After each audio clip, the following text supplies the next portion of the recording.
जंगल की गहराइयों में एक रहस्यमय स्थान था, जहां देवा नामक एक व्यक्ति रहता था।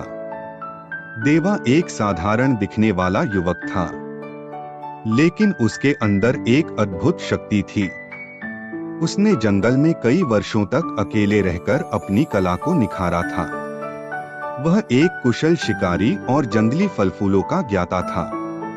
उसकी सबसे बड़ी विशेषता थी, वह अपनी अनोखी स्नैक्स बनाने की कला में माहिर था, जो जंगल के हर जीव को आकर्षित करती थी।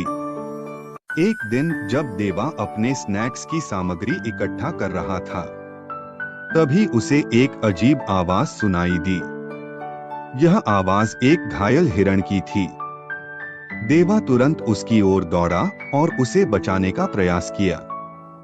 हिरण ने उसे बताया कि जंगल में एक खतरनाक शिकारी आया है, जो सभी जीवों को मारने का इरादा रखता है। देवा ने महसूस किया कि उसे अपने जंगल और उसके निवासियों की रक्षा करनी होगी। देवा ने अपने स्नैक्स के जादुई गुणों का उपयोग करने का निर्णय लिया। उसने जंगल के सभी जानवरों को इकट्ठा किया और एक योजना बनाई। वह अपने स्नैक्स को एक विशेष तरीके से तैयार कर रहा था, जिससे वे सिर्फ स्वादिष्ट नहीं, बल्कि शक्तिशाली भी बन जाएं। जैसे ही शिकारी जंगल में घुसा, देवा ने अपने स्नैक्स को उसके सामने फेंक दिया। स्नैक्स की खुशबू ने शिकारी को आकर्षित किया और उसने उन्हें खाने का निर्णय लिया। जैसे ही शिकारी ने पहला स्नैक खाया, उसकी आंखों में एक अजीब सी चमक आई। वह धीरे धीरे बेहोश होने लगा।